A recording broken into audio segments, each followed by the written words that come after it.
일본이 충격에 빠졌습니다. 중국이 히토류 수출을 전면 통제해버렸거든요. 피해 추정액만 24조 원이에요. 동일본 대지진보다 더 큰 충격이 올 수 있다는 겁니다. 토요타, 혼다, 닛산 공장 라인이 멈출 수도 있는 상황이에요. 진짜 소름 돋는 건 지금부터입니다. 한국의 중국 히토류 의존도가 얼마인지 아십니까? 89.4%예요.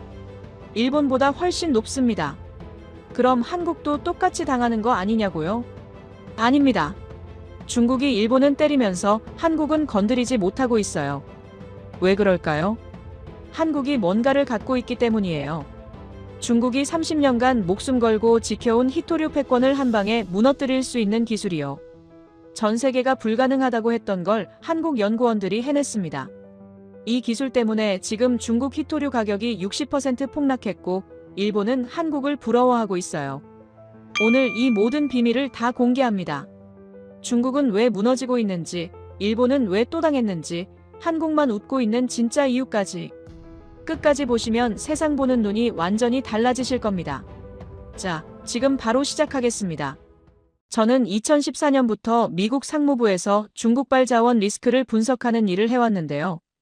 히토류라는 단어, 아마 대부분은 생소하실 거예요. 뉴스에서 가끔 나오긴 하는데 그게 정확히 뭔지, 왜 중요한지 제대로 아는 분은 많지 않거든요. 근데 저희처럼 이 바닥에서 일하는 사람들한테는 히토류가 진짜 악몽 같은 존재예요. 밤에 잠을 설치게 만드는 그런 종류의 악몽이요. 왜냐하면 이 작은 광물 하나가 전 세계 첨단 산업의 숨통을 완전히 쥐고 흔들고 있으니까요. 히토류가 뭔지 간단하게 설명해 드릴게요.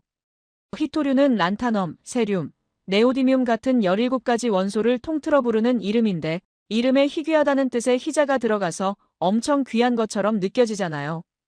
근데 사실 땅속에 꽤 많이 묻혀 있어요. 문제는 이걸 캔에서 쓸 수 있는 형태로 만드는 과정이 지옥 같다는 거예요. 엄청나게 독한 화학 물질을 써야 하고 방사성 폐기물도 나오고 환경 오염이 상상을 초월하거든요. 그래서 선진국들은 다들 손 떼고 중국한테 떠넘긴 거예요. 중국은 환경 따위 신경 안 쓰고 막 캐냈고 그 덕에 전 세계 히토류 시장의 70% 이상을 장악하게 된 거죠. 여러분 손에 들린 스마트폰 안에도 히토류가 들어있어요. 화면 색깔을 내는데도 쓰이고 진동 모터에도 들어가고 스피커에도 쓰여요. 테슬라 전기차 모터를 돌리는 힘도 히토류에서 나오고요. 전기차 모터에는 네오디뮴이라는 히토류로 만든 강력한 자석이 들어가는데 이게 없으면 모터가 제대로 힘을 못 내요. 미국 최신의 전투기 F-35 한 대 만드는데 히토류가 408kg이나 들어간다는 거 아세요? 유도 미사일에도 레이더에도 야간 투시경에도 전부 히토류가 필요해요. 이거 없으면 현대 문명 자체가 멈춰버리는 거예요. 과장이 아니라 진짜 그래요. 근데 이 히토류의 70% 이상을 중국 혼자 틀어쥐고 있는 상황이에요. 전 세계 첨단 산업의 목줄을 중국이 쥐고 있는 거나 마찬가지죠. 저는 12년 동안 이 구조가 얼마나 위험한지 보고서로 계속 경고해왔거든요. 언젠가 중국이 이걸 무기로 쓸 거라고 그때 가면 늦는다고 수백 페이지 분량으로 썼는데 위에서는 그냥 흘려들었어요. 중국이 설마 그러겠냐고 경제적으로 손해인데 왜 그러겠냐고 하더라고요. 그런데 2026년 1월에 제가 우려하던 일이 진짜 터져버린 거예요. 1월 6일 중국 상무부가 느닷없이 발표를 하나 했어요. 이중용도 물자에 대한 일본 수출 통제를 강화하겠다는 거였는데 이중용도 물자라는 게 뭐냐면 민간이랑 군사용 둘 다 쓸 수 있는 품목이에요. 센서, 반도체, 배터리 원료, 화학물질 이런 게 다 포함되는데 그 한가운데 히토류가 딱 있는 거죠. 처음엔 군사용만 해당되는 건지 민간까지인지 좀 애매했어요. 발표문이 좀 모호하게 써져 있었거든요. 그래서 저희도 일단 지켜보자 싶었는데 다음날 1월 7일에 중국 관영 매체들이 쏟아낸 기사를 보고 바로 알았죠. 아, 진짜 칼을 뽑았구나. 군사용만이 아니라 민간 산업까지 히토류 수출을 전면 통제할 수 있다는 내용이었거든요. 중국 상무부 대변인이 직접 나와서 이런 말을 했어요. 일본 지도자는 최근 대만과 관련해 잘못된 발언을 공공연히 하고 무력 개입 가능성까지 암시했다. 이는 하나의 중국 원칙을 심각하게 위반한 것으로 그 성격과 영향이 매우 악랄하다. 악랄하다는 표현까지 썼어요. 외교적으로 이 정도 표현이 나오면 진짜 화가 많이 났다는 뜻이거든요. 여기서 말하는 잘못된 발언이 뭐냐면 2달 전에 다카이치 일본 총리가 한 말이에요. 대만에서 전쟁이 나면 일본도 자위권을 행사할 수 있다고 했거든요. 중국 입장에서는 대만 문제에 일본이 끼어들겠다는 소리로 들린 거죠. 중국한테 대만은 절대 양보 못하는 핵심 이익이잖아요. 거기에 일본이 건드린 거예요. 더 무서운 게 있었어요. 세컨더리 보이콧이라고 중국 희토류를 일본에 넘기는 제3국까지 처벌하겠다는 조항이 붙었거든요. 이게 무슨 뜻이냐면 한국이나 베트남 같은 나라가 중국에서 희토류를 사다가 일본에 팔면 그 나라도 같이 응징하겠다는 거예요. 우회로까지 막아버린 거죠. 이 정도면 경제 제재가 아니라 경제전쟁 선포나 마찬가지예요. 저는 바로 도쿄에 있는 경제산업성 친구한테 전화했어요. 이 친구가 희토류 수급 담당인데 전화 받자마자 한숨부터 푹 쉬더라고요. 예상은 했는데 이렇게 빨리 올 줄 몰랐어. 목소리가 완전히 가라앉아 있었어요. 평소에 되게 씩씩한 친구거든요. 근데 그날은 목소리에 힘이 하나도 없었어요. 일본 정부 분위기가 어떠냐고 물었더니 한마디로 패닉이래요. 총리 관저에서 긴급회의가 밤새 열렸다고 하더라고요. 왜 그런지 숫자를 보면 바로 이해가 돼요. 일본의 중국 희토류 의존도가 2020년에 58%까지 떨어졌었거든요.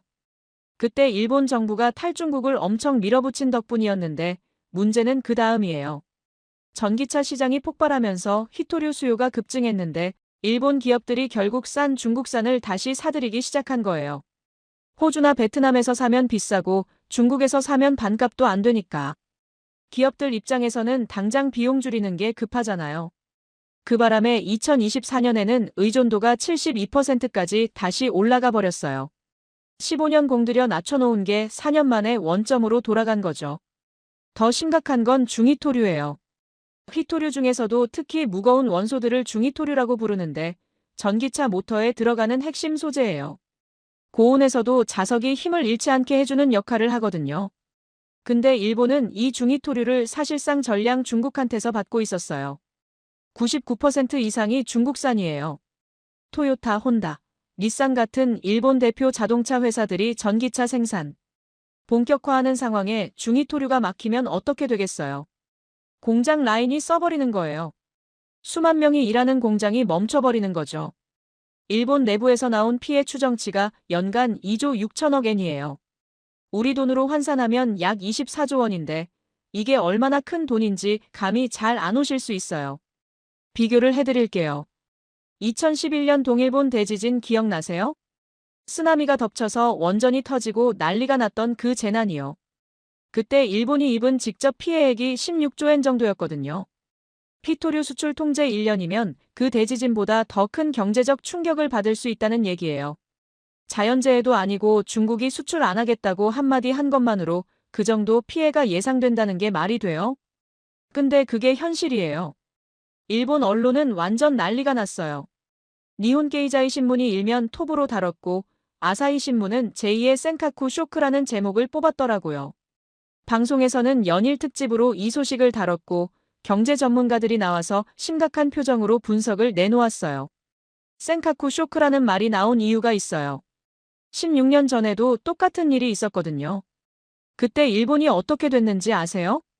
처참하게 무릎을 꿇었어요. 그 얘기는 잠시 후에 자세히 해드릴게요.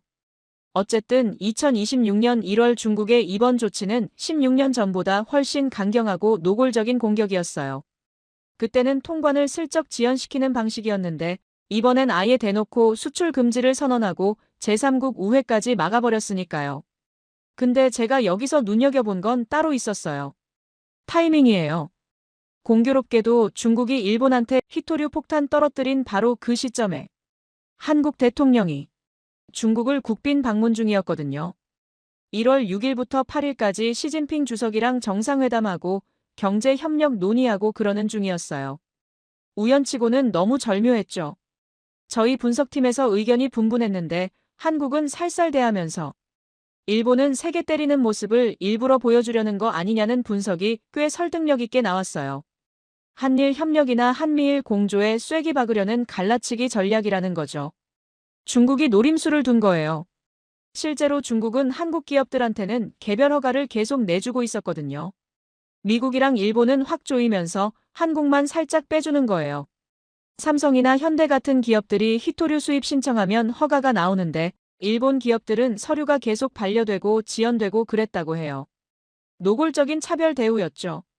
저는 그때 이런 생각이 들었어요. 중국이 이렇게까지 전략적으로 움직이는 데는 뭔가 이유가 있을 거라고요. 단순히 다카이치 총리 발언 때문에 화가 나서 이러는 건 아닐 것 같았어요. 더 큰 그림이 분명 있을 거라고 봤죠. 히토류를 무기로 쓰면 중국도 손해를 보거든요. 수출을 안 하면 돈을 못 버니까요. 그런데도 이렇게 강하게 나온다는 건 뭔가 다른 계산이 있다는 뜻이에요. 그리고 그 답을 예상치 못한 데서 찾게 됐어요. 바로 서울이었어요. 2026년 1월 상황을 제대로 이해하려면 16년 전으로 돌아가야 해요. 시간을 좀 거슬러 올라가 볼게요. 2010년 9월 동중국해 센카쿠 열도라는 곳에서 사건이 하나 터졌거든요. 센카쿠 열도가 어디냐면 대만이랑 오키나와 사이에 있는 아주 작은 섬들이에요. 사람이 살지도 않는 바위섬 몇 개인데 이게 왜 중요하냐면 주변에 천연가스랑 석유가 묻혀 있을 가능성이 높고 어장도 풍부하거든요. 그래서 일본이랑 중국이랑 대만까지 세 나라가 서로 자기 땅이라고 우기는 곳이에요. 현재는 일본이 실효 지배하고 있어요. 그해 9월에 중국 어선 한 척이 이 해역에서 조업을 하고 있었어요. 근데 일본 해상보안청 순시선이 나타나서 여기서 나가라고 한 거예요. 중국 어선 선장이 안 나갔어요. 실랑이가 벌어지다가 결국 두 배가 충돌했고 일본 측이 중국 어선 선장을 체포해서 구금해버렸죠. 중국 입장에서는 자국민이 자기네 영해라고 주장하는 곳에서 잡혀간 거니까 분노가 하늘을 찔렀어요. 바로 외교 채널을 통해서 항의했죠. 당장 석방하라고 요구했는데 일본이 안 들어줬어요. 일본 입장에서는 자기네가 관할하는 해역에서 법을 어긴 사람을 잡은 건데 왜 풀어주냐는 거였죠. 법대로 처리하겠다고 버텼어요. 중국이 처음에는 외교적으로 압박했어요. 고위급 교류를 중단하고 양국 간 행사들을 취소하고 그랬죠. 근데 일본이 꿈쩍도 안 하니까 중국이 카드를 바꿨어요. 히토류를 꺼내든 거예요. 어느 날 갑자기 일본으로 가는 히토류 통관이 막혀버렸어요. 공식적으로는 수출 금지를 선언한 게 아니었어요. 그냥 세관에서 서류 검토가 오래 걸린다. 검사를 해야 한다. 이런 식으로 슬슬 지연시킨 거죠.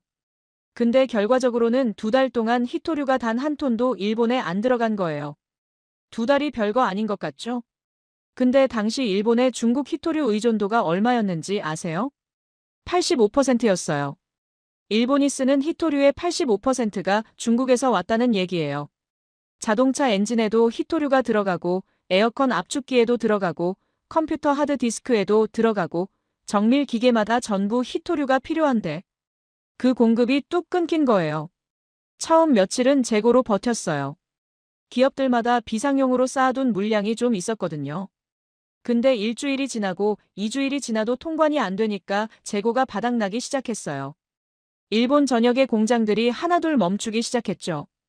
도요타 공장에서 특정 부품 생산이 중단됐다는 소식이 들려오고 소니 공장에서도 문제가 생겼다는 얘기가 나왔어요. 대기업들도 이 지경인데 중소기업들은 오죽했겠어요. 세계 최고 기술력 자랑하던 일본 기업들이 광물 하나 없어서 속수무책으로 당하는 모습을 전 세계가 지켜봤거든요. 저도 그때 막 이 업계에 들어왔을 때였는데 그 광경이 지금도 생생해요. 일본이라는 나라가 얼마나 대단한 나라예요. 경제 규모로 세계 3위고 기술력은 세계 최고 수준이고 돈도 많고 인재도 많은데 히토류 하나 때문에 꼼짝을 못하는 거예요. 중국이 마음만 먹으면 이렇게 할 수 있다는 걸 전 세계에 보여준 사건이었죠. 결국 일본 정부가 어떻게 했는지 아세요? 맺기 들었어요. 체포했던 선장을 아무 조건 없이 풀어줬어요. 재판도 안 하고 벌금도 안 받고 그냥 비행기 태워서 중국으로 돌려보냈어요. 경제대국 일본이 자원 하나 때문에 외교적으로 완전히 굴복한 거죠. 일본 국내 여론은 들끓었어요.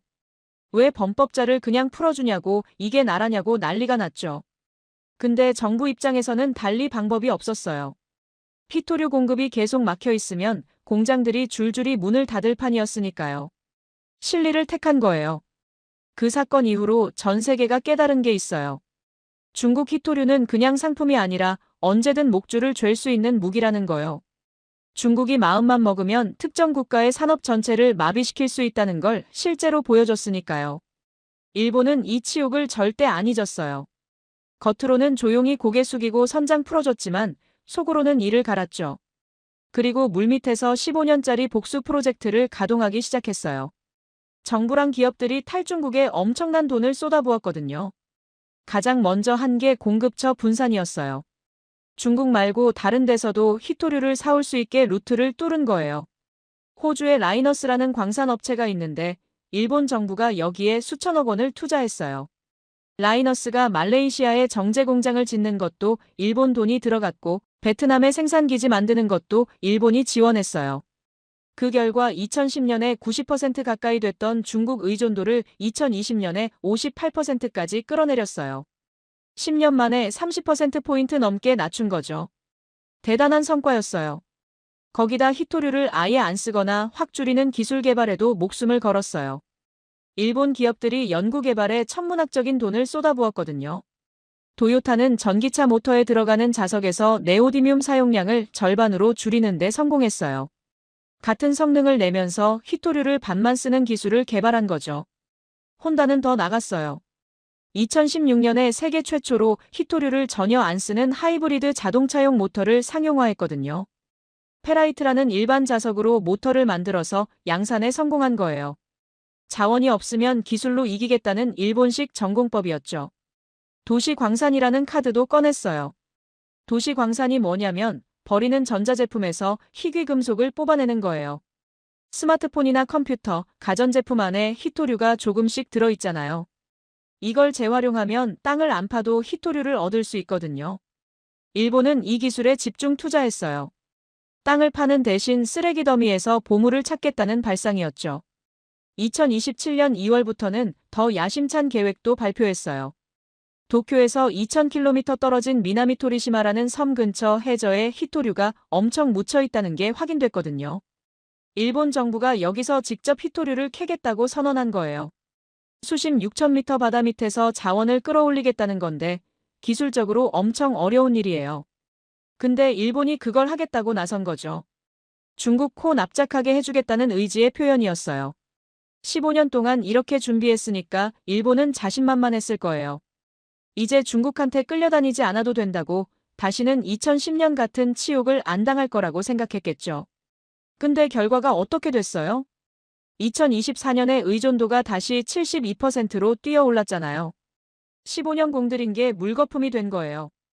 왜 그랬을까요? 답은 간단했습니다. 가격이에요.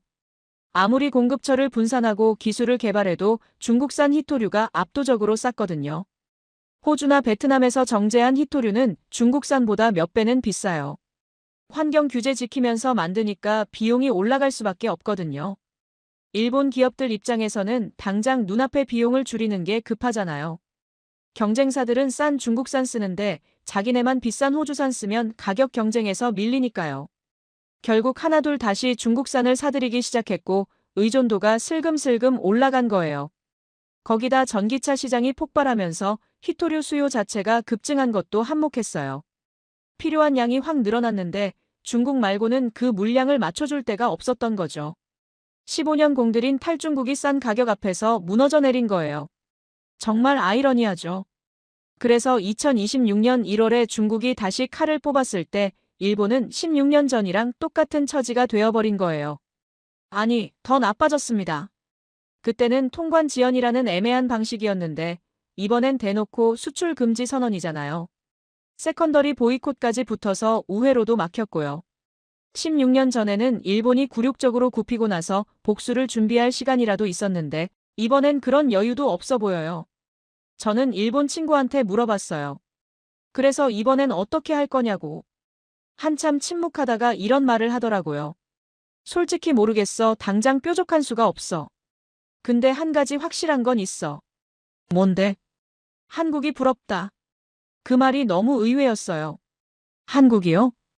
한국도 히토류 의존도가 엄청 높은 나라잖아요. 중국한테 휘둘리기는 마찬가지 아니에요? 근데 왜 일본이 한국을 부러워한다는 거지? 저는 뭔가 제가 놓치고 있는 게 있다는 걸 직감했어요. 바로 한국 쪽을 파기 시작했죠. 그리고 정말 예상 못한 걸 발견하게 됐어요. 한국의 중국 히토류 의존도는 일본보다 훨씬 높은 89.4%였어요. 숫자만 보면 일본보다 더 위험한 상황이죠. 그런데 왜 일본은 한국을 부러워했을까요? 그 답은 서울이 아니라 창원에 있었어요. 한국을 파기 시작하면서 제일 먼저 확인한 게 의존도 수치였는데 솔직히 깜짝 놀랐습니다. 2025년 1월부터 9월까지 집계된 자료를 보니까 한국의 중국산 히토류 원재료 수입 비중이 89.4%더라고요. 일본이 72%라고 난리인데 한국은 그것보다 17%포인트나 더 높은 거잖아요. 히토류 화합물 쪽은 그나마 47%로 좀 낮았는데 진짜 문제는 고순도 히토류였습니다. 반도체나 전기차 모터에 들어가는 고부가 가치 히토류는 95% 이상을 중국에서 가져오고 있었거든요. 연구자석용 소재도 80에서 90% 사이였고요. 이 숫자들을 보면서 저는 머리가 복잡해졌어요. 일본이 72% 가지고 이 난리인데 한국은 89.4%잖아요. 상식적으로 생각하면 한국이 일본보다 훨씬 더 위험한 상황이어야 맞는 거 아닙니까? 중국이 마음만 먹으면 한국 산업 전체를 올스톱시킬 수 있는 구조인 거죠. 삼성 반도체 공장이 멈추고 현대차 전기차 라인이 써버리고 SK하이닉스 메모리 생산이 중단되는 상황이 올 수도 있다는 얘기입니다. 생각만 해도 아찔하잖아요. 근데 이상한 점이 있었어요. 2025년 10월에 중국이 히토류 수출 통제를 대폭 강화했거든요. 전기차 모터나 배터리에 쓰이는 히토류, 14나노 이하 시스템 반도체용 히토류, 256단 이상 메모리 반도체용 히토류를 통제 대상에 명시했습니다. 이거 다 한국 주력 산업이에요. 삼성이랑 SK하이닉스가 만드는 게 딱 이런 반도체들이거든요. 근데 실제로 어떻게 됐냐면 한국 기업들한테는 개별 허가가 계속 나오고 있었습니다. 미국이랑 일본 기업들은 서류가 반려되고 심사가 지연되고 난리인데 한국 기업들은 신청하면 허가가 떨어지더라고요. 물론 예전보다 행정 절차가 복잡해지고 시간도 더 걸리긴 했는데 실제로 물량이 막힌 건 아니었어요. 왜 그랬을까요? 저는 처음에 외교적인 이유라고 생각했습니다. 아까 말씀드렸듯이 한국 대통령이 중국 국빈 방문 중이었고 한중 관계가 나름 괜찮은 시기였으니까요. 중국이 한국을 끌어들이려고 일부러 봐주는 거라고 해석했죠. 근데 자료를 더 파다 보니까 그게 전부가 아니라는 걸 알게 됐습니다. 중국이 한국을 함부로 못 건드리는 진짜 이유가 따로 있었어요. 한국 정부가 손 놓고 있었던 게 아니거든요. 범정부 히토류 공급망 태스크포스라는 걸 가동하고 있었고 히토류 수급 대응센터도 돌아가고 있었습니다.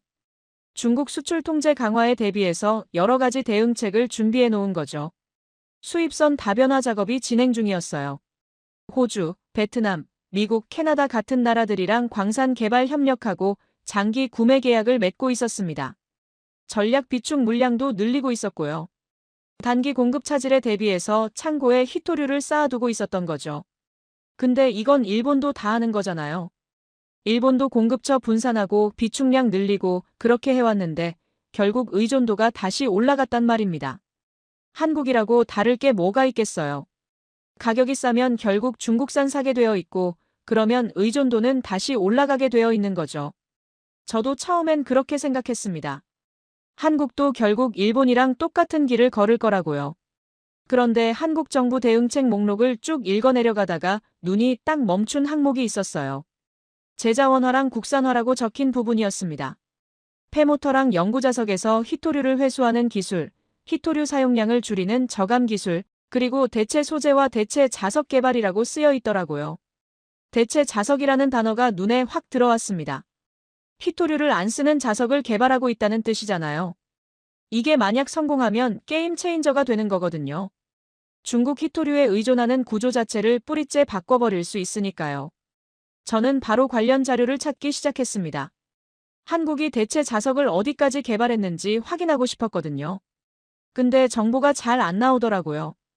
한국어로 된 자료들이라 번역기 돌려가면서 읽었는데 단편적인 내용만 나오고 전체 그림이 안 그려졌어요. 그래서 직접 알아보기로 했습니다.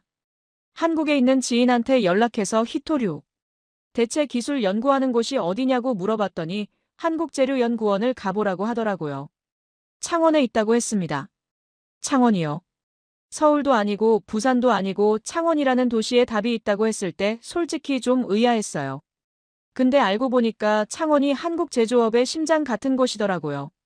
두산중공업, 현대로템 같은 중공업 기업들이 다 거기 있고 한국재료연구원도 거기 자리 잡고 있었습니다. 저는 출장 일정을 잡았어요. 직접 가서 확인해 봐야겠다고 생각한 거죠. 그리고 창원행 비행기를 탔습니다. 그때까지만 해도 제가 뭘 보게 될지 전혀 예상 못했어요. 한국재료연구원 정문을 들어서는 순간 제 30년 커리어를 통틀어 가장 충격적인 발견을 하게 될 줄은 꿈에도 몰랐습니다. 한국재료연구원 건물은 생각보다 크지 않았어요. 미국 국립연구소들처럼 거대한 캠퍼스를 상상했는데 의외로 아담하더라고요. 근데 건물 크기가 중요한 게 아니었습니다. 안에서 무슨 일이 벌어지고 있는지가 중요한 거죠. 저를 맞이해준 사람은 박사라는 분이었어요. 히토류 대체 자석을 연구하는 팀의 책임자였습니다. 첫인상이 굉장히 조용하고 차분한 분이었는데 연구 얘기를 시작하니까 눈빛이 확 달라지더라고요. 자기 연구에 대한 열정이 느껴졌습니다. 박사가 저한테 질문을 하나 던졌어요. 혹시 망간 비스무스 자석이라고 들어보셨습니까? 솔직히 처음 듣는 이름이었습니다. 저는 히토류 공급망 분석이 전문이지 자석 재료 쪽은 문외한이거든요. 모른다고 했더니 박사가 설명을 시작했습니다. 지금 전 세계에서 쓰이는 고성능 연구 자석은 대부분 네오디뮴 자석이에요.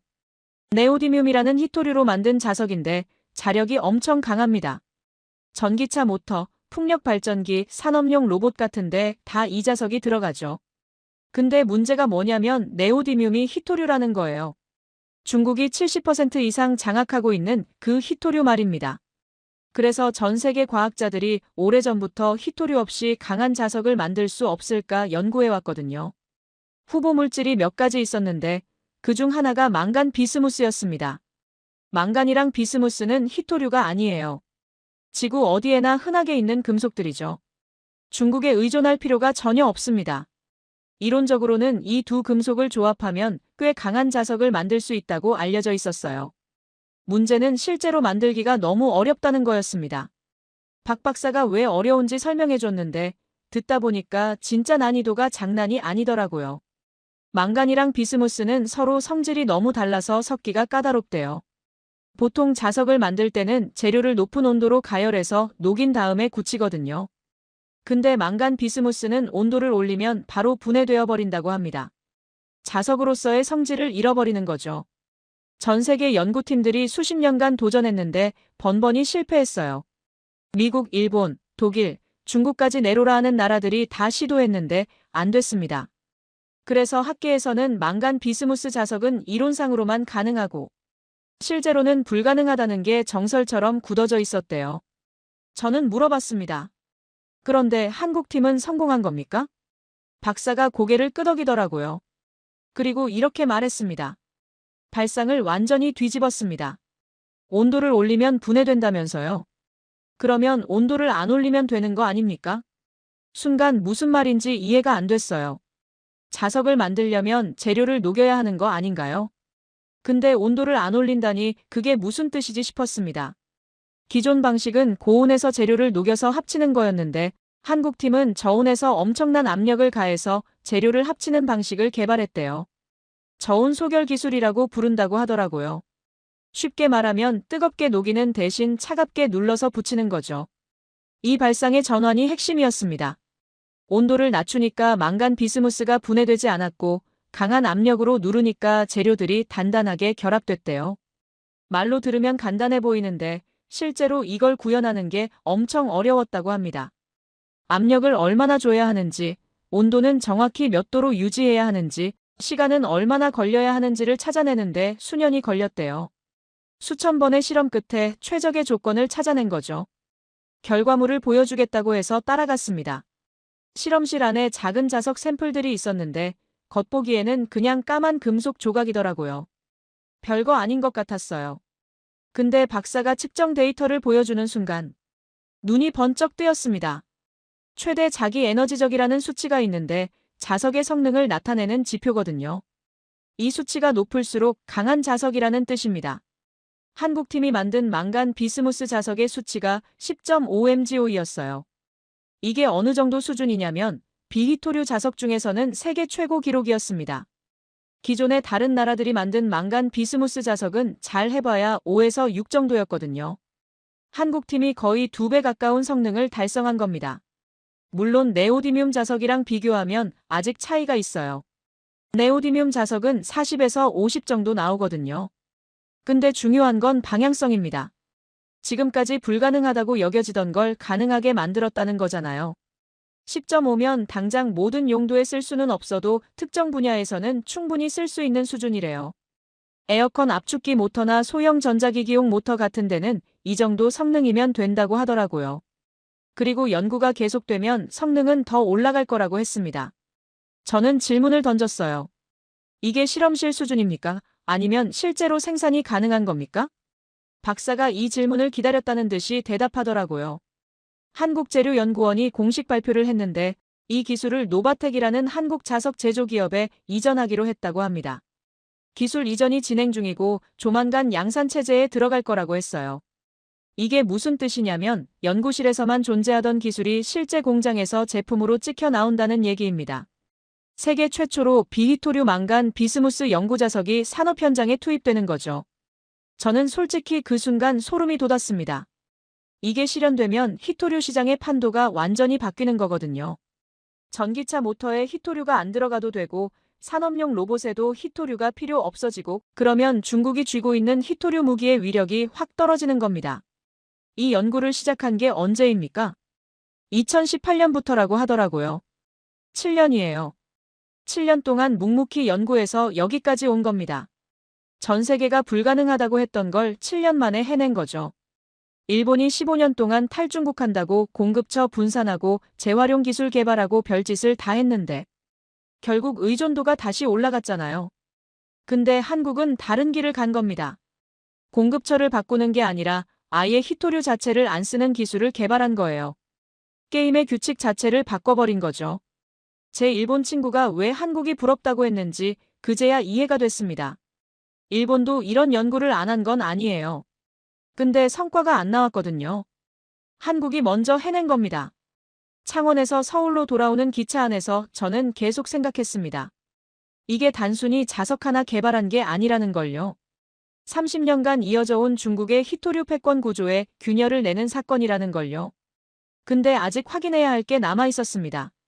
한국만 이런 기술을 개발하고 있는 건지 아니면 전 세계적으로 탈히토류 움직임이 있는 건지요. 그리고 중국은 이 상황을 어떻게 받아들이고 있는지도 궁금했습니다. 알아보니까 상황이 제가 생각한 것보다 훨씬 더 크게 돌아가고 있더라고요. 한국만 움직인 게 아니었습니다. 테슬라의 일론 머스크가 2023년에 던진 폭탄 선언, 그리고 전 세계 자동차 업계의 도미노 이탈이 시작되고 있었어요. 중국 히토류 시장에 무슨 일이 벌어지고 있었는지 그 숫자를 보시면 입이 떡 벌어지실 겁니다. 실리콘밸리의 반란 창원에서 돌아온 뒤로 저는 글로벌 동향을 다시 점검하기 시작했습니다. 한국재료연구원의 성과가 대단하긴 한데 이게 전 세계적인 흐름 속에서 어떤 위치에 있는 건지 파악해야 했거든요. 고립된 성과인지 아니면 큰 물결의 일부인지에 따라 의미가 완전히 달라지니까요. 만약 한국만 혼자 이런 연구를 하고 있는 거라면 시장에서 받아들여지기 어려울 수도 있어요. 근데 전 세계가 같은 방향으로 가고 있는데 한국이 가장 앞서 있는 거라면 얘기가 완전히 달라지는 거잖아요. 자료를 뒤지다 보니까 2023년으로 거슬러 올라가게 됐습니다. 그해 3월에 아주 중요한 사건이 하나 있었거든요. 테슬라 투자자의 날 행사였습니다. 이 행사가 뭐냐면 테슬라가 1년에 한 번씩 투자자들을 불러 모아서 회사의 미래, 전략을 발표하는 자리예요. 전 세계 투자자들이 숨죽이고 지켜보는 자리인데 거기서 폭탄 발언이 하나 터졌습니다. 테슬라의 파워트레인 공학 부문 부사장인 콜린 캠벨이라는 사람이 무대에 올라왔어요. 파워트레인이 뭐냐면 자동차의 동력 전달 장치를 말하는 건데 전기차에서는 모터가 핵심이죠. 그러니까 테슬라 모터를 책임지는 사람이 나온 거예요. 이 사람이 뭐라고 했냐면 테슬라의 차세대 드라이브 유닛은 히토류를 전혀 사용하지 않는 연구자석으로 만들어질 거라고 발표한 겁니다. 여러분, 이게 무슨 의미인지 아시겠습니까? 테슬라가 전기차 모터에서 히토류를 완전히 빼버리겠다고 선언한 거예요. 전기차 시장의 절대 강자가 중국산 히토류 안 쓰겠다고 공개적으로 말한 거잖아요. 수만 명의 투자자들 앞에서 전 세계 언론이 생중계하는 자리에서요. 이건 단순한 기술 발표가 아니었습니다. 중국을 정조준한 선전포고나 마찬가지였죠. 테슬라가 왜 이런 결정을 내렸는지 배경을 좀 알아야 해요. 테슬라는 중국 상하이에 기가팩토리라는 거대한 공장을 운영하고 있거든요. 기가팩토리가 얼마나 크냐면 연간 생산 능력이 100만 대가 넘어요. 테슬라 전체 생산량의 절반 이상이 여기서 나옵니다. 중국 시장 공략을 위해서 현지 생산 체제를 구축한 건데 문제는 이게 양날의 검이라는 거였어요. 중국 시장에 접근하기는 좋은데 동시에 중국 정부의 입김에서 자유로울 수가 없었습니다. 미중 갈등이 터질 때마다 일론 머스크는 밤잠을 설쳐야 했어요. 혹시라도 중국 정부가 테슬라 공장을 건드리면 어쩌나, 부품 공급이 막히면 어쩌나 노심초사했던 거죠. 실제로 미중 무역 전쟁이 격화될 때마다 테슬라 주가가 출렁거렸거든요. 투자자들도 이 리스크를 알고 있었으니까요. 특히 히토류 문제가 컸습니다. 전기차 모터에 들어가는 네오디뮴 자석, 이거 없으면 차가 안 굴러가거든요. 모터가 제대로 힘을 내려면 강력한 연고 자석이 필요한데 그게 네오디뮴 자석이에요. 근데 네오디뮴의 대부분을 중국이 쥐고 있으니까 테슬라 입장에서는 목줄을 잡힌 거나 마찬가지였습니다. 중국이 마음만 먹으면 테슬라 생산 라인을 언제든 멈출 수 있는 구조였던 거예요.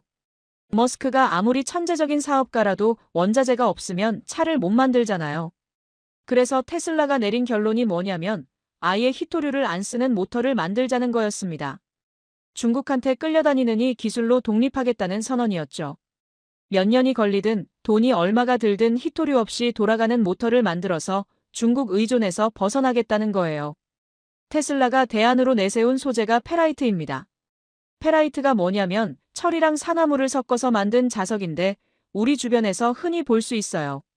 냉장고에 붙이는 자석 있잖아요. 그게 페라이트 자석이에요. 문구점에서 파는 장난감 자석도 대부분 페라이트고요. 가격이 엄청 싸고 구하기도 쉽습니다. 전 세계 어디서든 만들 수 있어요.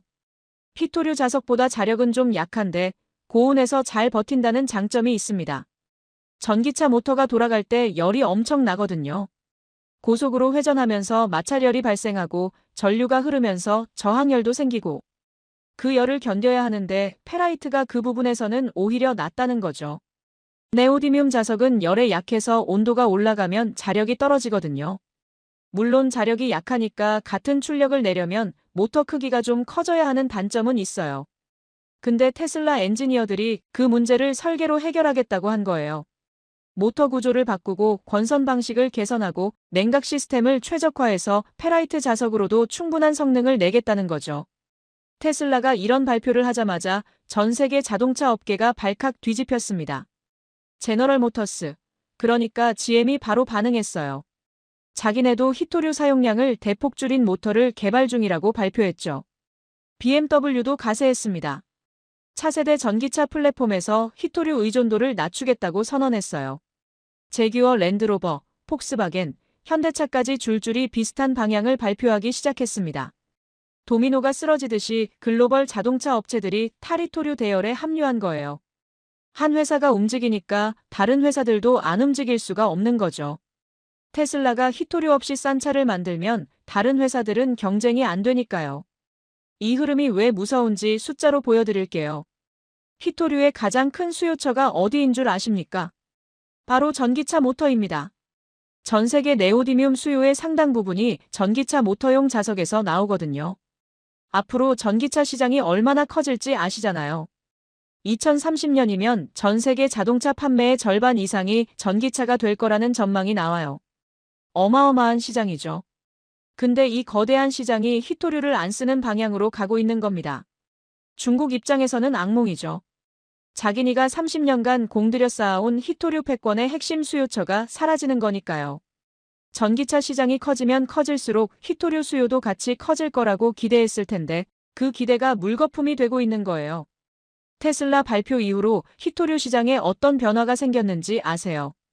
투자자들이 히토류 관련 주식에서 빠져나가기 시작했습니다. 히토류 채굴 업체들 주가가 흔들리고 중국 히토류 기업들 실적 전망이 하향 조정되고 시장 분위기가 확 바뀌었어요. 아직 테슬라가 실제로 히토류프리 자동차를 양산한 것도 아닌데 발표만으로 이 정도 파장이 생긴 거죠. 시장이 미래를 어떻게 보고 있는지 알 수 있는 대목입니다. 투자자들은 바보가 아니거든요. 히토류의 미래가 밝지 않다고 판단한 거예요. 근데 테슬라만 그런 게 아니었습니다. 더 넓은 시야로 보면 전 세계적으로 타리토류 연구가 동시다발적으로 터져나오고 있었어요. 미국 에너지부가 히토류 대체 소재 연구에 막대한 예산을 쏟아붓고 있었고 유럽연합도 비슷한 프로젝트를 가동하고 있었습니다. 일본도 물론 연구하고 있었고요. 근데 이 모든 나라들 중에서 실제로 양산 가능한 수준의 성과를 낸 곳은 한국이 유일했습니다. 테슬라도 아직 연구 단계였고 다른 나라들도 실험실 수준에 머물러 있었는데 한국재료연구원은 이미 기업한테 기술 이전을 하고 있었잖아요. 노바텍이라는 회사에서 양산 준비를 하고 있었고요. 이 차이가 엄청난 겁니다. 연구실에서 성공하는 거랑 실제로 공장에서 찍어내는 거랑은 하늘과 땅 차이거든요. 저는 이 대목에서 깨달은 게 있어요. 한국이 단순히 운이 좋았던 게 아니라는 거요. 전 세계가 같은 방향으로 달리고 있는데 한국이 가장 앞에서 뛰고 있었던 겁니다. 마라톤 경주에서 1등으로 결승선을 끄는 거나 마찬가지죠. 2023년 테슬라 발표, 2025년 한국재료연구원 상용화 성공. 이 두 사건이 합쳐지면서 히토류 시장의 거대한 지각 변동이 시작된 거예요. 중국이 30년간 쌓아온 성벽에 금이 가기 시작한 거죠. 그렇다면 실제로 중국 히토류 시장에는 어떤 일이 벌어지고 있었을까요? 숫자를 확인해 봤는데 솔직히 저도 이 정도일 줄은 몰랐습니다. 무너지는 성벽 중국 히토류 시장 데이터를 분석하면서 저는 눈을 의심했습니다. 가격 그래프를 보는데 곡선이 절벽처럼 떨어지고 있었거든요. 제가 12년간 이 시장을 봐왔는데 이런 낙폭은 처음이었어요. 히토류 가격이 최근 3년 사이에 60% 넘게 폭락했더라고요. 60%면 거의 반토막 아래로 떨어진 거잖아요. 100원짜리가 40원도 안 된다는 얘기예요. 이게 얼마나 심각한 수치냐면 중국 히토류 광산 업체들이 캐면 캘수록 손해를 보는 상황이 된 겁니다. 채굴 비용이라는 게 있잖아요. 땅을 파려면 장비가 필요하고 장비를 돌리려면 기름이 들어가고 사람을 고용해야 하니까 인건비도 나가고 캐낸 광석을 정제하려면 화학 물질도 사야 하고 폐수 처리 비용도 내야 하고 이것저것 다 합치면 톤당 얼마가 드는데 판매 가격이 그 비용 밑으로 떨어져 버린 거예요. 팔아봐야 적자라는 뜻이죠. 팔면 팔수록 손해를 본다는 겁니다. 한때 황금알을 낳는 거위라고 불리던 히토류 광산이 이제는 애물단지가 되어버린 거예요. 광산 하나만 가지고 있으면 대대손손 부자로 살 줄 알았던 사람들이 지금은 광산을 팔고 싶어도 사줄 사람이 없다고 합니다. 왜 가격이 이렇게 폭락했을까요? 수요 감소입니다. 경제학에서 가장 기본적인 원리잖아요. 사려는 사람이 줄어들면 가격이 내려가는 거. 아까 말씀드린 것처럼 테슬라를 비롯한 글로벌 자동차 업체들이 히토류 사용량을 줄이거나 아예 안 쓰는 방향으로 가고 있잖아요. 전기차 모터라는 거대한 수요처가 히토류를 외면하기 시작한 거죠. 거기다 한국처럼 대체 자석 기술이 나오고 있고요. 히토류 없이도 비슷한 성능을 내는 자석이 개발되고 있으니까 굳이 비싼 히토류를 살 이유가 없어지는 거예요. 사려는 사람이 줄어드니까 가격이 떨어지는 건 당연한 거죠. 공급은 그대로인데 수요가 줄면 가격은 내려갈 수밖에 없습니다. 중국 내부 상황이 어떤지 궁금해서 자료를 더 찾아봤어요. 중국 학계에서 나온 논문들을 뒤져봤습니다. 2025년 3월에 중국 과학원 연구진이 쓴 논문이 하나 있더라고요. 중국 히토류 연구라는 학술지에 실린 건데 내용이 꽤 충격적이었습니다. 중국 학자들이 자국 산업의 미래를 분석한 건데 굉장히 비관적인 전망을 내놓은 거예요. 뭐라고 썼냐면 현재 전 세계 히토류 원자재 시장에서 62%를 차지하는 중국의 점유율이 2035년에는 28%까지 떨어질 거라는 거예요. 중국 학자들이 스스로 이런 전망을 내놓은 겁니다. 보통 자국 산업에 대해서는 좀 긍정적으로 쓰기 마련인데 그런 학자들조차 이렇게 비관적인 숫자를 내놓은 거잖아요. 62%에서 28%면 반토막도 더 나는 거예요. 독점이라는 말이 무색해지는 수준이죠. 왜 이렇게 비관적인 전망이 나왔을까요? 논문을 읽어보니까 이유가 몇 가지 있더라고요. 첫째, 대체 기술의 발전입니다. 한국이나 일본, 미국에서 히토류 없이 자석 만드는 기술이 계속 발전하고 있으니까 히토류 수요 자체가 줄어든다는 거죠. 아까 제가 설명드린 내용이에요. 히토류가 필요 없어지면 중국이 아무리 많이 갖고 있어도 소용없잖아요. 둘째, 공급처 다변화입니다. 호주, 캐나다, 베트남 같은 나라들이 히토류 생산을 늘리고 있어서 중국 비중이 자연스럽게 낮아진다는 거예요. 예전에는 중국 말고는 히토류 살 데가 별로 없었는데 이제는 선택지가 늘어나고 있는 거죠. 호주의 라이너스라는 회사가 대표적인데 생산량을 계속 늘리고 있거든요. 미국도 국내 광산을 다시 가동하기 시작했고요. 셋째, 도시 광산의 성장입니다. 폐전자 제품에서 히토류를 재활용하는 기술이 발전하면서 새로 채굴할 필요가 줄어든다는 거죠. 버려지는 스마트폰이나 컴퓨터에서 히토류를 뽑아내면 땅을 안 파도 되니까요. 이 세 가지가 동시에 작용하면서 중국의 히토류 패권이 무너지고 있다는 게 논문의 결론이었습니다. 중국 정부가 이 상황을 모를 리 없잖아요. 대응을 안 한 게 아니에요. 2023년부터 히토류 가공 기술 자체를 수출 금지시켰거든요. 원료는 어쩔 수 없다 쳐도 기술만큼은 못 나가게 막겠다는 속셈이었죠. 히토류를 정제하고 자석을 만드는 노하우를 철저하게 틀어막은 겁니다. 외국 기업들이 중국에 와서 기술을 배워가는 것도 금지하고 중국 기술자들이 해외로 나가서 일하는 것도 제한했어요. 근데 이게 오히려 역효과를 냈습니다. 중국이 문을 걸어 잠글수록 다른 나라들은 더 독하게 자체 기술을 개발하기 시작했거든요. 중국한테 기술을 못 배우니까 아예 처음부터 새로 만드는 거죠. 어차피 못 배울 거 우리가 직접 개발하자는 분위기가 형성된 거예요. 한국재료연구원의 저온 소결 기술도 그렇게 나온 거예요. 중국 방식이 아닌 완전히 새로운 방식을 개발한 겁니다. 중국은 고온에서 녹여서 만드는 기술을 갖고 있는데 한국은 저온에서 압력으로 만드는 완전히 다른 기술을 만들어낸 거죠. 중국이 기술을 틀어막으니까 오히려 더 혁신적인 기술이 다른 데서 나와버린 겁니다. 중국 현지 분위기가 어떤지 아세요? 광산 업체들 사이에서 공포감이 퍼지고 있다고 합니다. 한때 히토류 광산 하나만 있으면 대대손손 부자로 살 줄 알았던 사람들이 이제는 헐값에 광산을 매물로 내놓고 있대요. 사려는 사람도 없고요. 누가 지금 히토류 광산을 사겠어요? 앞으로 수요가 줄어들 게 뻔한데 말이죠. 지금 사봐야 손해만 볼 게 뻔하니까 아무도 안 사는 거예요. 광산 노동자들 일자리도 위태로워지고 있다고 합니다. 가격이 폭락하니까 채산성이 안 맞아서 광산 문을 닫는 데가 늘어나고 있거든요. 중국 내이멍구 자치구에 바오터우라는 도시가 있는데 여기가 중국 히토류 산업의 심장이에요. 세계 최대 히토류 광산이 있는 곳이죠. 이 도시 경제가 거의 전부 히토류에 의존하고 있거든요. 근데 이 도시 경제가 흔들리고 있다는 보도가 나오고 있습니다. 히토류 가격 폭락에 직격탄을 맞고 있는 거죠. 환경 문제도 심각해요. 중국이 히토류 독점을 유지할 수 있었던 이유 중 하나가 환경 규제를 안 지키고 막 했기 때문이잖아요. 다른 나라들은 환경 규제 때문에 비용이 많이 드는데 중국은 그런 거 신경 안 쓰고 싸게 캤던 거거든요. 폐수 그냥 버리고 방사성 폐기물 대충 처리하고 그랬죠. 근데 그 대가가 이제 돌아오고 있습니다. 바오터우 주변에 거대한 폐수 호수가 있는데 위성에서도 보일 정도로 크다고 해요. 시뻘건 색깔의 독성 호수가 땅을 오염시키고 주민들 건강을 해치고 있는 거죠. 암 발병률이 주변 지역보다 몇 배나 높다는 연구 결과도 있어요. 중국 정부도 이제는 환경 문제를 더 이상 외면할 수가 없게 됐습니다. 국내 여론도 있고 국제사회의 압박도 있으니까요. 환경 규제를 강화하기 시작했는데 그러면 채굴 비용이 올라가잖아요. 폐수를 제대로 처리하려면 돈이 들고 방사성 폐기물을 안전하게 관리하려면 또 돈이 들고 비용이 올라가면 가격 경쟁력이 떨어지고 그러면 다른 나라들한테 시장을 뺏기는 거예요.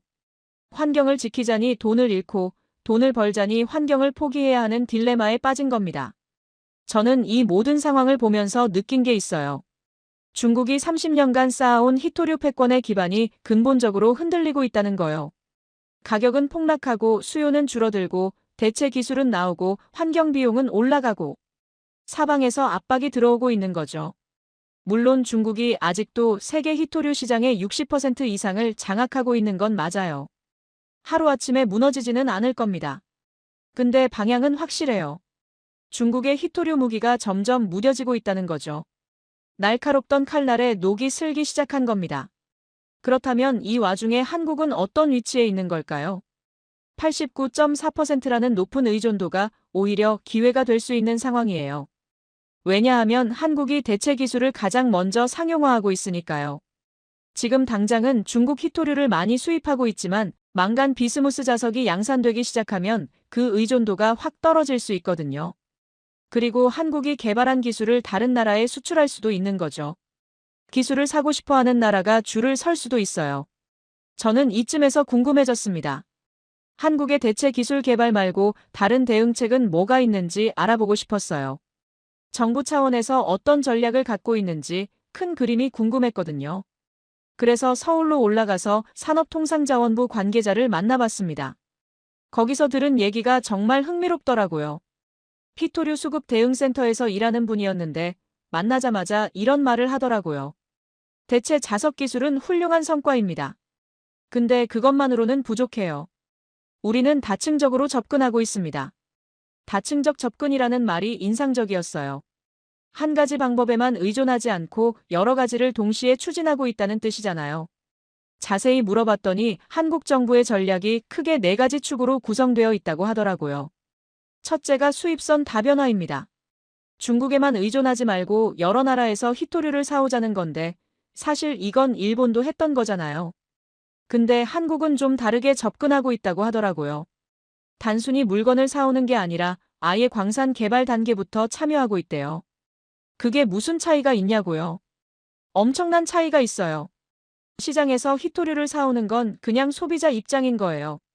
가격이 오르면 비싸게 사야 하고 물량이 부족하면 못 살 수도 있는 거죠. 근데 광산 지분을 갖고 있으면 상황이 달라져요. 원가로 가져올 수 있고 물량을 우선적으로 확보할 수 있거든요. 호주에 있는 히토류 광산에 한국 기업들이 지분 투자를 했다고 합니다. 베트남이랑은 정부 간 협정을 맺어서 광산 공동 개발을 추진하고 있고요. 캐나다, 미국 쪽이랑도 장기 구매 계약을 협상 중이래요. 일본이 실패한 이유 중 하나가 이 부분이에요. 공급처를 분산하긴 했는데 깊이가 없었던 거죠. 여기저기서 사오긴 했는데 광산 자체를 확보한 게 아니었거든요. 그래서 가격 경쟁에서 밀리니까 결국 싼 중국산으로 돌아간 거예요. 한국은 그 실수를 반복하지 않으려고 아예 광산부터 잡고 있는 겁니다. 뿌리부터 확보하는 거죠. 둘째가 전략 비축입니다. 이건 좀 단순한 개념이에요. 창고에 히토류를 쌓아두는 거죠. 비상시에 대비해서 일정량을 국가가 보유하고 있는 건데 마치 석유 비축처럼요. 한국은 이 비축량을 계속 늘리고 있다고 합니다. 정확한 수량은 보안사항이라 안 알려줬는데 상당한 규모라고만 했어요. 중국이 갑자기 수출을 막아도 최소 몇 개월은 버틸 수 있는 물량이라고 하더라고요. 몇 개월이면 그 사이에 다른 공급처를 찾거나 기업들이 생산 계획을 조정할 수 있으니까요. 당장 숨통이 막히는 상황은 피할 수 있는 거죠. 일본이 2010년에 당했을 때 몇 주 만에 재고가 바닥났잖아요. 한국은 그런 일 없도록 미리 쌓아두고 있는 거예요. 셋째가 대체 기술 개발인데 이건 이미 말씀드린 것처럼 한국재료연구원의 망간 비스무스 자석이 대표적인 성과죠. 근데 이것 말고도 다른 연구들이 동시에 진행되고 있다고 합니다. 히토류 사용량을 줄이는 저감 기술이 있어요. 같은 성능을 내면서 히토류를 덜 쓰는 자석을 만드는 거죠. 더 효율적인 모터 설계 기술도 연구 중이고요. 모터 구조를 개선해서 약한 자석으로도 강한 힘을 내게 만드는 거예요. 망간 비스무스가 가장 앞서 있긴 하지만 다른 옵션들도 계속 개발하고 있는 거죠. 계란을 한 바구니에 안 담는 전략이에요. 만약 망간 비스무스 자석에 예상치 못한 문제가 생기더라도 다른 기술로 대체할 수 있도록 준비해두는 거죠. 넷째가 도시광산인데 저는 이 부분이 가장 인상 깊었습니다. 도시광산이 뭐냐면 아까 잠깐 말씀드렸잖아요. 버려지는 전자제품에서 희귀금속을 뽑아내는 거예요. 여러분 집에 안 쓰는 스마트폰 몇 대쯤 굴러다니지 않습니까? 서랍 속에 예전 폰들 쌓여 있을 거예요. 그 안에 히토류가 들어있어요. 노트북, 태블릿, 전기면도기, 무선 이어폰, 로봇 청소기 같은 것들에도 다 조금씩 히토류가 들어있거든요. 모터가 들어가는 제품에는 거의 다 히토류 자석이 쓰여요. 이걸 그냥 버리면 쓰레기인데 모아서 재활용하면 자원이 되는 거죠. 땅을 안 파도 히토류를 얻을 수 있는 거예요. 한국지질자원연구원을 중심으로 이 기술을 고도화하는 프로젝트가 진행 중이라고 합니다. 폐전기차 배터리에서 히토류를 추출하는 기술, 폐연구자석에서 네오디뮴을 회수하는 기술 같은 것들이요. 전기차가 많아지면 나중에 폐전기차도 많아질 거잖아요. 그 안에 들어있는 히토류를 뽑아내면 엄청난 양이 될 수 있어요. 정부 목표가 2030년까지 10대 전략 핵심 광물 제자 원화율 20% 달성이래요. 지금은 몇 퍼센트 안 되는데 2030년까지 20%로 끌어올리겠다는 거죠. 5년 안에 재활용 비율을 확 높이겠다는 야심찬 목표예요. 이게 왜 중요하냐면 도시 광산은 중국을 완전히 우회하는 루트거든요. 중국 땅에서 캔 히토류가 아니라 우리나라 안에서 순환하는 히토류니까요. 중국이 수출을 막아도 이 루트는 영향을 안 받아요. 우리나라 안에서 버려지는 제품들을 모아서 재활용하는 거니까 외부 변수에 흔들리지 않는 거죠. 게다가 환경 오염도 거의 없고요. 땅을 파헤치는 게 아니라 이미 있는 제품을 재활용하는 거니까 친환경적이기까지 해요. 중국처럼 폐수호수 만들 일도 없고 방사성 폐기물 걱정할 필요도 없어요. 유럽이랑 일본도 도시 광산에 엄청 투자하고 있습니다. 프랑스의 카레스터라는 기업이 있는데 폐전기차 자석에서 히토류를 뽑아내는 대규모 프로젝트를 진행하고 있어요. 여기에 일본이 1억 유로를 투자했다고 하더라고요. 우리 돈으로 1,000억 원이 넘는 금액이죠. 일본이 왜 프랑스 기업에 그 큰 돈을 넣었겠어요. 자국 기술로는 한계를 느꼈으니까 해외에 투자해서라도 도시 광산 역량을 확보하려는 거예요. 한국은 어떠냐고요? 한국은 자체 기술로 하고 있습니다. 한국지질자원연구원 기술이 세계적으로도 상당히 앞서 있다고 하더라고요. 일본처럼 해외에 의존하는 게 아니라 국내에서 자체적으로 순환 구조를 만들고 있는 거죠. 저는 이 4가지 전략을 듣고 나서 감탄했습니다. 한국이 히토류 문제에 얼마나 체계적으로 접근하고 있는지 알 수 있었거든요.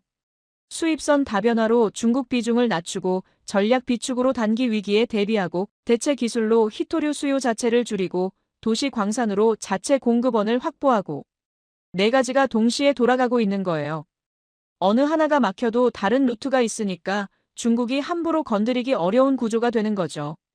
마치 성을 방어하는데 성벽도 쌓고 해자도 파고 궁수도 배치하고 예비병력도 준비해두는 것처럼요. 한 겹이 뚫려도 다른 방어선이 있는 거예요. 일본은 이 중에서 수입선 다변화에만 집중했다가 실패한 거예요. 가격 경쟁에서 밀리니까 결국 중국으로 돌아갔잖아요. 한 가지 방법에만 의존하면 그 방법이 안 통할 때 답이 없어지는 거죠. 한국은 그 한계를 알고 있으니까 여러 축을 동시에 밀고 있는 겁니다. 특히 대체 기술이랑 도시 광산은 게임 체인저가 될 수 있어요. 이 2개가 제대로 돌아가면 중국 의존도라는 개념 자체가 무의미해지거든요. 히토류가 필요 없거나 필요해도 국내에서 조달할 수 있으면 중국한테 끌려다닐 이유가 없잖아요. 그 산업부 관계자가 마지막에 이런 말을 했어요. 우리가 89.4%라는 높은 의존도를 갖고 있는 건 사실입니다. 근데 그걸 낮추는 로드맵이 있어요. 일본처럼 낮췄다가 다시 올라가는 게 아니라 구조적으로 낮추는 겁니다. 2030년이 되면 지금과는 완전히 다른 그림이 그려져 있을 겁니다. 저는 그 말을 듣고 고개를 끄덕였습니다. 한국이 왜 중국한테 다른 대우를 받는지, 일본은 왜 한국을 부러워하는지 이제 완전히 이해가 됐거든요. 중국도 바보가 아니니까 이 상황을 다 알고 있을 거예요. 한국을 너무 세게 쬐면 한국이 더 빨리 탈중국에 성공할 수 있다는 걸요. 그래서 일본이랑 미국은 세게 때리면서 한국한테는 좀 봐주고 있는 건지도 모릅니다. 길게 보면 한국을 붙잡아 두는 게 중국한테도 이익이니까요. 근데 역설적으로 그 시간 동안 한국은 탈출 준비를 착착하고 있는 거죠. 중국이 한국을 놓아주든 안 놓아주든 어차피 한국은 빠져나갈 준비가 되어가고 있으니까요. 정말 아이러니한 상황이에요. 자, 이제 모든 퍼즐 조각이 맞춰졌습니다. 처음에 제가 받았던 그 브리핑 자료, 거기에 왜 한국은 예외적 위치에 있음, 주목 요망이라고 적혀 있었는지 이제 아시겠죠? 한국은 중국 히토류에 가장 많이 의존하는 나라 중 하나인 동시에 그 의존에서 가장 빨리 벗어날 수 있는 나라이기도 한 거예요. 이 역설이 한국의 강점입니다. 제가 이 모든 조사를 마치고 비행기 안에서 그리고 돌아온 뒤로도 계속 생각했어요. 이 히토류 전쟁에서 진짜 승자는 누구인가? 승자라는 단어를 쓰기가 좀 조심스럽긴 해요. 아직 전쟁이 끝난 게 아니니까요. 지금도 진행 중이고 앞으로 어떻게 될지 아무도 모릅니다. 근데 현재 상황에서 누가 가장 유리한 위치에 있느냐를 따지면 대답이 나오긴 해요. 결론부터 말씀드리면 이 전쟁의 깔끔한 승자는 없습니다. 중국도 손해를 보고 있고 일본도 손해를 보고 있고 미국도 골치 아픈 상황이에요. 모두가 상처를 입고 있는 거죠. 근데 상대적으로 가장 유리한 위치에 있는 나라를 꼽으라면 저는 한국을 꼽겠습니다. 왜 그런지 정리해 드릴게요. 중국은 30년간 히토류 패권을 쥐고 있었습니다. 전 세계를 상대로 자원 무기를 휘두르면서 엄청난 영향력을 행사했죠. 마음에 안 드는 나라가 있으면 히토류 수출을 막겠다고 협박할 수 있었어요. 2010년에 일본한테 그랬고 2026년에 또 그랬죠. 근데 지금은 그 무기가 무뎌지고 있어요. 가격이 60% 폭락했잖아요. 점유율도 2035년에 28%까지 떨어질 거라는 전망이 나오고 있고요. 대체 기술이 나오면서 수요 자체가 줄어들고 있고 환경 비용은 올라가고 있고 중국이 수출 통제를 강화할수록 다른 나라들은 더 빨리 대안을 찾고 있습니다. 중국이 세게 나올수록 오히려 자기 무기의 수명이 짧아지는 역설적인 상황이에요. 히토류라는 무기가 점점 녹슬고 있는 거죠. 일본은 2010년에 한 번 당했고 2026년에 또 당했습니다. 같은 함정에 2번 빠진 거예요. 15년 동안 탈중국한다고 그렇게 애를 썼는데 의존도가 다시 72%로 올라간 상태에서 중국한테 또 맞은 거죠. 24조 원의 피해가 예상되는 상황이고 중히토류는 여전히 거의 전량을 중국에 의존하고 있어요. 토요타, 혼다 같은 일본 자동차 회사들이 전기차 생산에 차질을 빚을 수도 있는 상황이에요. 일본이 잘못한 건 아니에요. 열심히 노력했거든요. 공급처도 분산하고 재활용 기술도 개발하고 사용량 줄이는 연구도 했고. 근데 전략의 한계가 드러난 거죠. 공급처를 바꾸는 것만으로는 안 되는 걸 증명해버렸어요. 결국 싼 가격 앞에서 무릎을 꿇은 거니까요. 미국도 편하지 않습니다. 미중 갈등이 계속되면서 히토류 공급 불안이 상시화되어 있거든요. 언제 또 중국이 히토류 카드를 꺼낼지 모르는 상황이에요. 미국 국내에 히토류 광산이 있긴 한데 생산량이 많지 않고 정제 기술은 대부분 중국이 장악하고 있어요. 히토류를 캐는 건 할 수 있는데 그걸 가공해서 쓸 수 있는 형태로 만드는 건 중국한테 의존해야 하는 거죠. 그래서 미국도 대체 기술 개발에 막대한 예산을 쏟아붓고 있는데 아직 상용화 단계까지 간 건 없습니다. 연구실에서는 성과가 나오고 있는데 공장에서 찍어내는 수준까지는 못 간 거예요. 그 와중에 한국은 어떻습니까? 89.4%라는 높은 의존도를 갖고 있지만 빠져나갈 로드맵이 있어요. 망간 비스무스 자석이라는 세계 최초의 상용화 가능한 대체 기술을 확보했고 도시 광산 기술도 앞서 있고 수입선 다변화도 체계적으로 진행하고 있죠. 4가지 축이 동시에 돌아가고 있어요. 중국한테 완전히 자유로운 건 아니지만 탈출구를 가장 먼저 만들어 놓은 나라가 한국인 거예요. 다른 나라들이 아직 출구를 찾고 있을 때 한국은 이미 문을 열어놓은 거죠. 그리고 결정적으로 중일 갈등 속에서 어부지리를 얻고 있습니다. 중국이 일본을 때리는 동안 한국은 상대적으로 봐주고 있잖아요. 개별 허가가 계속 나오고 있고 물량이 완전히 막힌 건 아니거든요. 그 시간 동안 한국 기업들은 안정적으로 히토류를 공급받으면서 전기차도 만들고 반도체도 만들고 있는 거예요. 일본 기업들이 공급 불안에 시달리는 동안 한국 기업들은 생산을 계속하고 있으니까 시장 점유율을 뺏어올 수도 있는 거죠. 현대차가 토요타 시장을 빼앗고 삼성이 일본 반도체 업체 자리를 차지할 수 있는 기회가 열리고 있는 거예요. 물론 한국도 리스크가 없는 건 아닙니다. 중국 눈치를 봐야 하는 건 여전하고 미중 갈등이 격화되면 한국도 선택을 강요받을 수 있어요. 미국 편을 들어라, 중국 편을 들어라 압박이 올 수 있죠. 세컨더리 보이콧 같은 게 한국한테도 적용될 가능성을 완전히 배제할 수는 없고요. 지정학적으로 한국은 미국과 중국 사이에 끼어 있는 나라니까요. 근데 중요한 건 대비를 하고 있다는 거예요. 당장 내일 중국이 수출을 막아도 버틸 수 있는 비축량이 있고 중장기적으로는 중국 없이도 돌아갈 수 있는 구조를 만들고 있으니까요. 언제 위기가 와도 대응할 수 있도록 준비해두고 있는 거예요. 준비된 자에게 위기는 기회가 되는 법이잖아요. 저는 이번 조사를 하면서 한 가지 확신을 갖게 됐습니다. 자원 전쟁의 승자는 자원을 많이 가진 나라가 아니라 기술을 가진 나라라는 거요. 이건 정말 중요한 교훈이에요. 중국이 땅속에 희토류를 아무리 많이 묻어두고 있어도 그 희토류가 필요 없는 기술이 나오면 그건 그냥 돌멩이나 마찬가지거든요. 금이 아무리 귀해도 아무도 금을 안 쓰는 세상이 되면 금값은 폭락하잖아요. 희토류도 마찬가지예요. 지금은 귀하지만 대체재가 나오면 가치가 뚝 떨어지는 거죠. 한국은 자원이 없는 나라예요. 희토류도 없고 석유도 없고 천연가스도 거의 없습니다. 철광석도 없고 구리도 없고 자원이라고 할 만한 게 거의 없어요. 근데 그래서 오히려 기술에 목숨을 거는 거죠. 없으니까 만들어내는 겁니다. 한국재료연구원의 박사팀이 7년간 연구해서 망간 비스무스 자석을 만들어낸 게 바로 그런 거예요. 자원이 없으니까 자원을 대체하는 기술을 개발한 거죠. 남들이 불가능하다고 한 걸 해낸 거예요. 이게 한국의 DNA라고 생각합니다. 없으면 만든다. 안 되면 되게 한다. 1960년대에 한국은 세계 최빈국 중 하나였잖아요. 자원도 없고 기술도 없고 돈도 없었어요. 근데 지금은 세계 10위권 경제대국이 됐잖아요. 반도체, 자동차, 조선, 철강, 화학. 없는 게 없어요. 다 맨손으로 일궈낸 거죠. 그 정신이 희토류 전쟁에서도 빛을 발하고 있는 거예요. 마지막으로 이 얘기를 드리고 싶습니다. 2026년 1월에 중국이 일본한테 희토류 폭탄을 떨어뜨렸을 때 전 세계가 긴장했습니다. 자원 전쟁이 다시 시작됐다고, 중국의 횡포가 또 시작됐다고 난리였죠. 언론에서는 연일 이 소식을 톱뉴스로 다뤘고 전문가들은 세계 경제에 미칠 영향을 분석했어요. 근데 저는 좀 다르게 봤어요. 중국이 희토류 카드를 꺼냈다는 건 그만큼 다른 카드가 없어졌다는 뜻이기도 하거든요.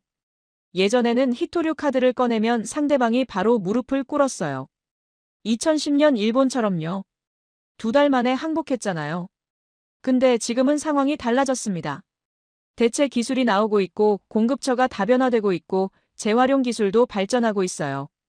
희토류 무기의 위력이 예전 같지 않은 거죠. 중국이 그걸 모를 리 없어요. 똑똑한 사람들이잖아요. 그래서 더 세게 휘두르는 건지도 몰라요. 무기가 무뎌지기 전에 최대한 써먹으려는 거죠. 쓸 수 있을 때 써야 하니까요. 근데 역설적으로 세게 휘두를수록 다른 나라들은 더 빨리 대안을 찾게 됩니다. 중국이 위협할수록 탈중국에 대한 동기가 강해지는 거예요. 중국이 스스로 자기 무기의 수명을 단축시키고 있는 셈이에요. 한국은 이 거대한 전환기에 가장 유리한 고지를 선점하고 있습니다. 대체 기술 상용화에서 세계 1위고 도시 광산 기술도 앞서 있고 중일 갈등의 어부지리도 얻고 있죠. 물론 아직 갈 길이 멀어요. 89.4% 의존도가 하루아침에 낮아지지는 않을 겁니다. 망간 비스무스 자석이 양산되어도 당장 모든 제품에 쓸 수 있는 건 아니고 도시 광산이 20% 제자원화율을 달성하려면 5년이 더 걸리고 시간이 필요해요. 근데 방향은 맞게 가고 있어요. 그리고 방향만 맞으면 언젠가는 도착하게 되어 있습니다. 느리더라도 꾸준히 가면 되는 거예요. 저는 30년간 자원 전쟁을 지켜봐왔습니다. 자원을 가진 나라가 휘두르고 없는 나라가 끌려다니는 구조를 수없이 봤어요. 석유, 천연가스, 희토류. 자원 때문에 전쟁이 나고 경제가 흔들리고 나라가 무릎을 꿇는 모습을 봤습니다. 근데 한국은 그 구조를 뒤집으려 하고 있어요. 자원이 없어도 기술로 이길 수 있다는 걸 증명하려 하고 있습니다. 그게 성공하면 이건 한국만의 승리가 아니에요. 자원 빈국들 전체에게 희망을 주는 사례가 되는 거죠. 자원이 곧 운명이 아니라는 걸, 기술로 운명을 바꿀 수 있다는 걸 보여주는 거니까요. 아프리카나 동남아시아에 자원 없는 나라들이 많잖아요. 그런 나라들한테 한국이 롤모델이 될 수 있는 거예요. 중국이 땅을 파헤칠 때 한국은 분자 지도를 새로 그렸습니다. 그리고 그 선택이 결국 승리를 가져오고 있어요. 땅속에 묻힌 자원이 아니라 사람 머릿속에 든 지식이 진짜 자원이라는 걸 보여주고 있는 겁니다. 30년간 이어진 희토류 패권 전쟁. 그 최종 승자가 어디가 될지는 아직 확정되지 않았습니다. 전쟁은 아직 진행 중이니까요. 근데 한 가지는 확실해요. 한국이 가장 유력한 후보 중 하나라는 거. 아니, 솔직히 말하면 지금 상황에서는 한국이 가장 앞서 있어요. 저는 이 이야기를 전하기 위해 여기까지 왔습니다. 여러분은 어떻게 생각하십니까? 자원이 없는 나라가 기술로 세계를 이길 수 있을까요? 저는 가능하다고 봅니다. 아니, 이미 시작됐다고 봅니다. 지금 이 순간에도 창원의 연구실에서, 서울의 정부 청사에서, 전국의 재활용 공장에서 그 미래가 만들어지고 있으니까요. 연구원들이 밤을 새우며 실험하고, 공무원들이 정책을 다듬고, 기업들이 투자를 하고, 수많은 사람들의 노력이 모여서 새로운 역사를 쓰고 있는 거예요. 여러분도 그 역사의 일부입니다. 버리는 스마트폰 하나 제대로 분리배출하는 것도 도시 광산에 기여하는 거거든요. 작은 행동 하나하나가 모여서 큰 변화를 만드는 겁니다. 긴 이야기 끝까지 들어주셔서 감사합니다. 저는 앞으로도 이 전쟁의 진행 상황을 계속 지켜볼 거예요. 그리고 중요한 변화가 있으면 또 말씀드리겠습니다. 여러분도 관심을 갖고 지켜봐 주세요. 이건 남의 나라 얘기가 아니라 우리 모두의 미래가 걸린 문제니까요. 여러분 생각은 어떠신가요? 한국이 히토류 전쟁에서 이길 수 있다. 1번, 이길 수 있다. 2번, 아직 모르겠다. 숫자로 댓글 남겨주시면 됩니다. 감사합니다.